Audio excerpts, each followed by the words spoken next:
AEW All In is behind us, and it's time to build to All Out, which is Saturday, September 7th in Chicago, Illinois. We start this episode of Dynamite with a returning John Moxley, who comes to the ring to be interviewed by Tony Schiavone. He quickly calls out Darby Allin. He says, "This guy's nothing like me, but he's everything like me, and it's about time that I call you out." Now, while I will say that John Moxley versus Darby Allin will be a fantastic match, I was hoping for him to address all the things going on within his faction, the Blackpool Combat Club, such as Danielson winning the World Championship, such as Pac now being in a trio with Claudio Castagnoli and Wheeler Yuta. I think I really expected Moxley to come back and confront Castagnoli and Wheeler Yuta about teaming with Pac and having championship gold with Pac. Nonetheless, man, John Moxley quickly calls out Darby Allin, and then he's later seen with Marina Shafir backstage attacking security. It looks like the Blackpool Combat Club days are behind us. It's not official, but John Moxley is riding with Marina Shafir. Half of the Blackpool Combat Club are rolling with Pac as the World Trios champions, and then Brian Danielson is AEW World Champion. Very interesting stuff here. Damn it. Our opening match was Hangman Adam Page taking on Tomohiro Ishii. This was a solid match. This was everything you would expect the Hangman versus Ishii to be. Hangman gets the victory here, of course. And after the match, Swerve Strickland approaches the ring to confront Hangman Adam Page. Hangman Adam Page actually costed Swerve the AEW World Championship in the main event of All Out just a couple days ago. So it makes sense for Swerve to come out here and challenge Hangman to a steel cage match at All Out. I was wondering what their third match was going to be. Their first match was a regular one-on-one match. Their second match was a Texas death match, one of my favorite matches of all time, to be honest with you. And now their third match in 2 weeks' time will be in a steel cage. I think it's perfect. AEW keeps the steel cage for very special occasions. And the third encounter of Hangman and Swerve is a perfect occasion for a steel cage match. I'm very excited for All Out now. We next get a returning Jamie Hayter facing Harley Cameron, as on the 0 hour of All In, Jamie Hayter confronted Saraya and Harley Cameron. So the returning Jamie Hayter gets the victory here, and it's good to see her on AEW Dynamite. It's been far too long since we've seen Jamie Hayter. Last we saw her outside of All In a couple days ago was on AEW Double or Nothing 2023, where she lost the World Championship to Tony Storm before she was even timeless Tony Storm. It's been a long time. A lot has changed. And I think it's a refreshing thing to see Jamie Hayter on AEW Dynamite here. They can go ahead and have her have a match, have a quick feud with Saraya. They can then lead to maybe a long-term 3-match feud with Dr. Britt Baker, DMD. And after these couple of feuds under Jamie Hayter's belt, a couple of wins under Jamie Hayter's belt, I would like to see her go after the AEW World Championship again, the AEW Women's World Championship. I think right now, Jamie Hayter is one of those women's wrestlers that you can go ahead and continue to build. And hey, if she gets over with the crowd, like I know she will, put the title back on her.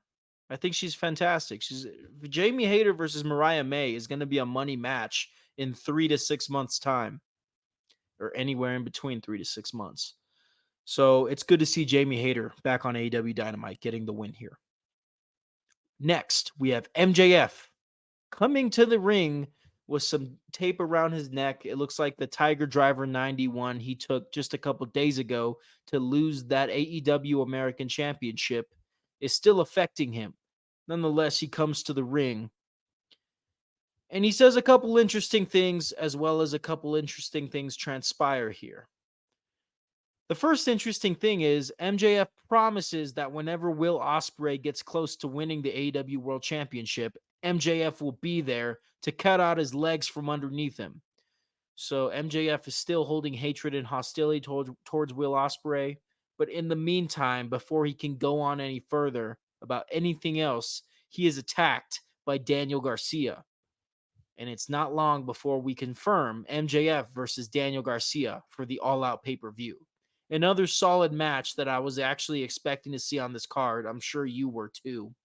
And I think it's going to be a solid match, a solid addition to what will be a hopefully good pay per view in 2 weeks. If AEW does a good job with these next 2 weeks building this pay per view and carrying the momentum of All In 2024, which was arguably their best pay per view ever, I think they'll be in pretty good shape. And I think MJF versus Daniel Garcia is in position to do that for sure.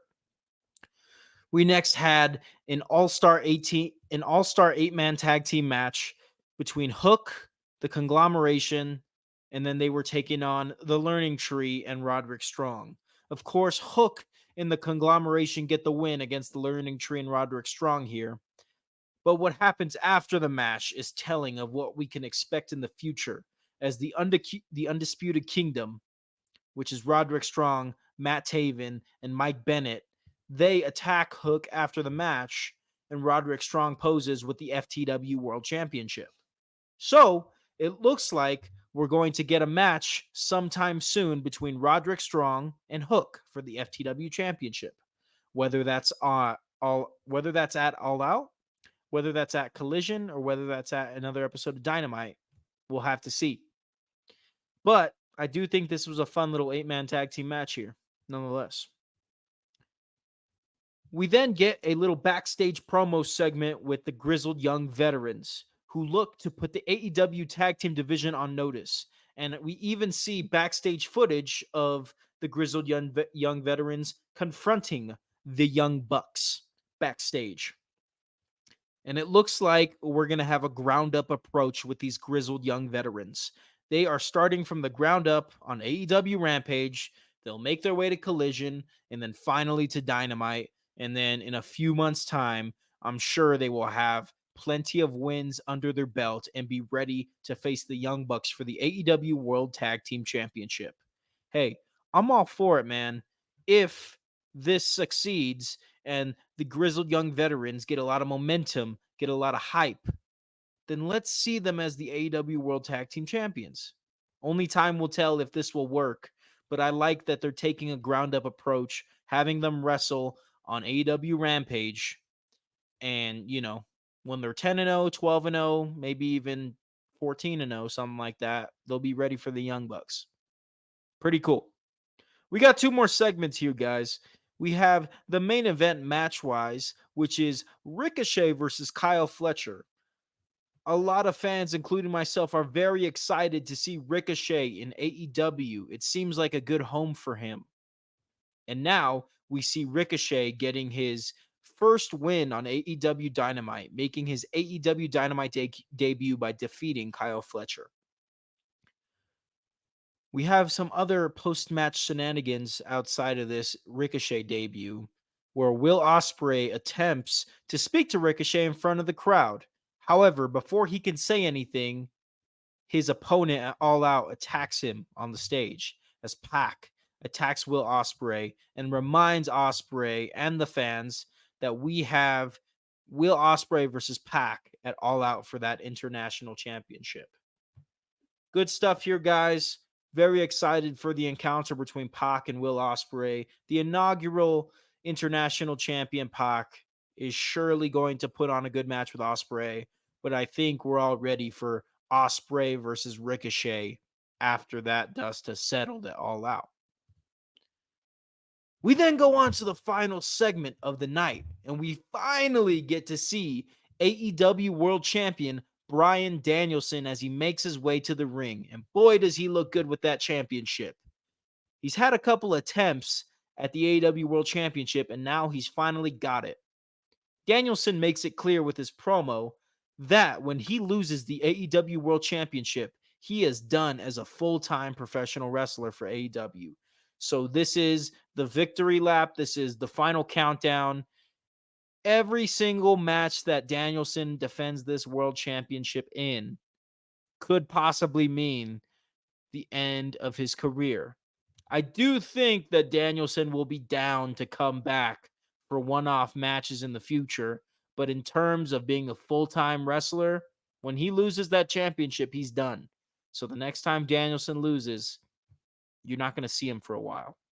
And I think that creates urgency, it creates story, and it just creates good energy with this championship run that Brian Danielson is going to take on over the next few months.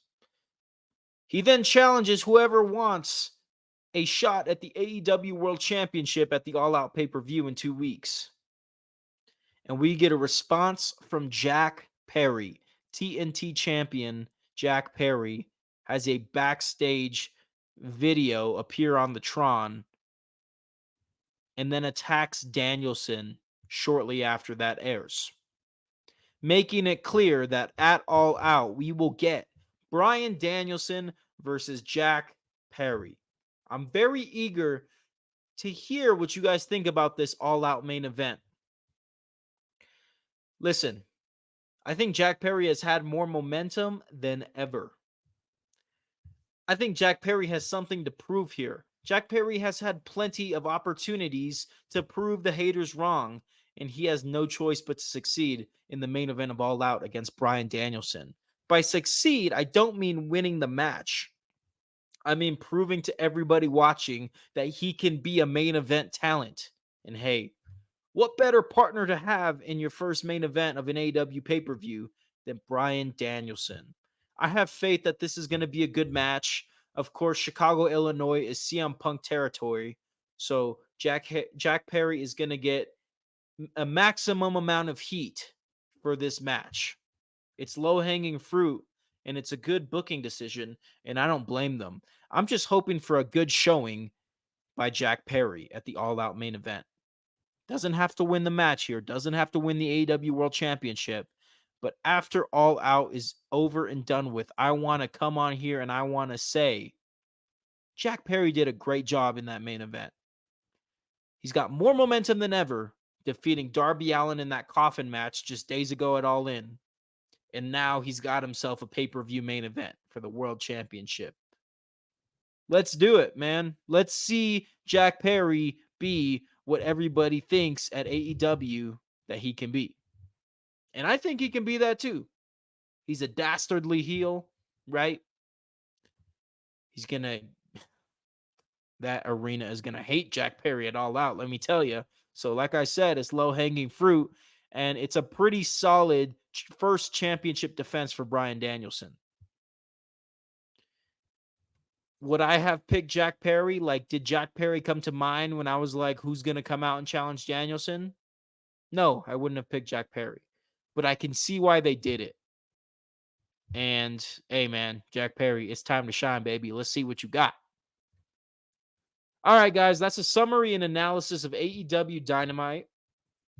I do think there could have been a little bit more, but nonetheless, this was an entertaining 2 hours of wrestling. I wish that we saw a little bit more with the Blackpool Combat Club because they're seemingly all but history, right? You got Claudio and Wheeler being with Pac. You got Danielson doing his own thing, and now John Moxley is establishing this new partnership with Marina Shafir.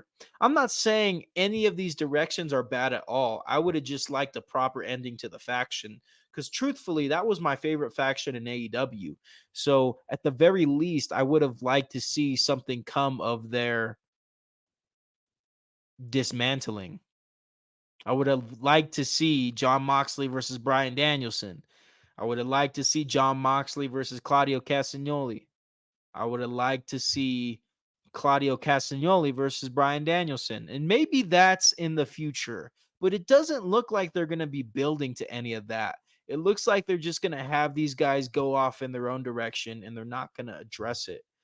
And I hope I'm wrong. I really do, because the Blackpool Combat Club, even with the loss of William Regal in its early days, had such potential, was very entertaining.